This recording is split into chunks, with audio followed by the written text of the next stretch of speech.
ये है माधुरी, जो नांदनी गांव है कोल्हापुर का, वहाँ रहती थी, जिसे यहाँ सब प्यार से महादेवी बुलाते हैं। कई सालों तक माधुरी इस गांव की जान थी और शान थी। मंदिर की शोभा यात्रा हो, त्योहारों की चमक हो या बच्चों की हंसी, माधुरी हर पल में थी। लेकिन 30 जुलाई 2025 को विदाई का दिन आया। माधुरी को वनतारा ले जाया जा रहा था, जिसमें लगभग 7,000 लोग शामिल हुए और उन्होंने प्ले कार्ड्स दिखाए, जिसमें लिखा था, महादेवी के अस्तित्व के लिए लड़ाई हम शांतिपूर्वक अंत तक लड़ेंगे, हमारा हाथी हमारी परंपरा है। और लोगों ने सोशल मीडिया पर #BringBackMadhuri जैसे हैशटैग चलाए। आइए इस पूरे मामले को जानते हैं। माधुरी का परिचय, उसे वनतारा क्यों ले जाया गया, माधुरी का जीवन गाँव में कैसा था, गाँव वालों का इस पर क्या कहना है, उनकी क्या प्रतिक्रिया है वनतारा ले जाए जाने पर। इन सब मामलों को, इन सब पॉइंट को बारीकी से समझते हैं।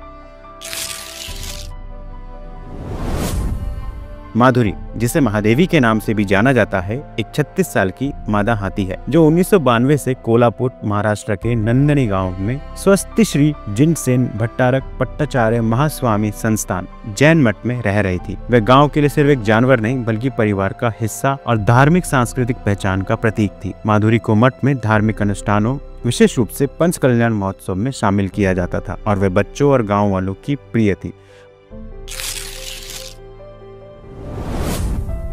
माधुरी के स्थानांतरण का मामला तब शुरू हुआ जब पेटा इंडिया ने बम्बई हाईकोर्ट में याचिका दायर की। आपकी जानकारी के लिए बता दें, पेटा, जिसका पूरा नाम people for the ethical treatment of animals है, एक अंतर्राष्ट्रीय गैर लाभकारी संगठन है जो जानवरों के अधिकारों की स्थापना और संरक्षण के लिए काम करता है, जिसने बॉम्बे हाईकोर्ट में याचिका दायर की, जिसमें माधुरी की खराब स्वास्थ्य स्थिति और मनोवैज्ञानिक तनाव की बात उठाई गई। पेटा ने दावा किया कि माधुरी को कंक्रीट के फर्श पर रखा जा रहा था, जिसके कारण उसे गठिया, दर्दनाक पैर सड़न और नाखूनों की समस्याएं थी, और धार्मिक कार्यक्रमों में उसका उपयोग उसकी सेहत के लिए हानिकारक था। हाईकोर्ट ने 16 जुलाई 2025 को माधुरी को Radha Krishna temple elephant welfare trust Vantara में स्थानांतरित करने का आदेश दिया, जो एक आधुनिक वन्यजीव बचाव और पुनर्वास केंद्र है। जैन मठ ने इस फैसले के खिलाफ सुप्रीम कोर्ट में अपील की, ये तर्क देते हुए कि माधुरी का उपयोग धार्मिक अनुष्ठानों में करना उनके आर्टिकल 25 के अधिकार का हिस्सा है। हालांकि सुप्रीम कोर्ट ने 28 जुलाई 2025 को हाईकोर्ट के फैसले को बरकरार रखा, ये कहते हुए कि जानवरों के जीवन की गुणवत्ता धार्मिक परंपराओं से ऊपर है। इसके बाद माधुरी को 28 जुलाई 2025 की रात को तंग सुरक्षा और वन विभाग के अधिकारियों की निगरानी में वनतारा भेज दिया गया।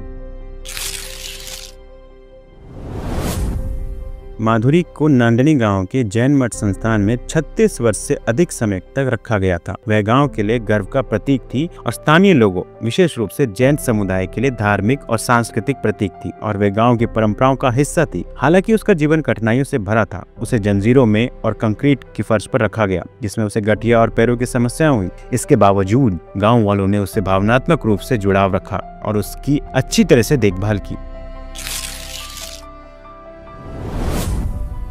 नांदनी गांव के निवासियों ने माधुरी के स्थानांतरण का कड़ा विरोध किया और भावनात्मक रूप से प्रभावित हुए। उन्होंने शांति मार्च निकाले, जिसमें लगभग 7,000 लोग शामिल हुए, और प्ले कार्ड्स दिखाए, जिसमें लिखा था, महादेवी के अस्तित्व के लिए लड़ाई हम शांतिपूर्वक अंत तक लड़ेंगे, हमारा हाथी हमारी परंपरा है। पूर्व सांसद राजू सेट्टी और शिरोल के विधायक राजेंद्र पाटिल यद्रकर जैसे प्रमुख व्यक्तियों ने भाग लिया, जिसमें सेट्टी ने कहा कि हाथी की अच्छी देखभाल की गई थी और उसका स्थानांतरण शक्ति का उपयोग करके करना उचित नहीं है। विधान परिषद के सदस्य सतेश पाटिल ने ट्विटर पर कहा कि हाथी जैन पंच कल्याण रीति में महत्वपूर्ण है और सरकार को हस्तक्षेप करना चाहिए। गांव वालों ने उसकी विदाई के दौरान आंसू बहाए और हस्ताक्षर अभियान चलाकर उसे वापस लाने की मांग की। स्थानांतरण के दौरान वनतारा की टीम और वन विभाग के अधिकारियों ने मठ पर पहुंचने पर स्थानीय लोगों का विरोध का सामना किया, जिसमें पत्थरबाजी भी शामिल थी, लेकिन पुलिस हस्तक्षेप के बाद स्थिति शांत हुई। अब आप लोग बताइए, आपका इस पर क्या मानना है? अपनी राय हमें कमेंट सेक्शन में जरूर दीजिए।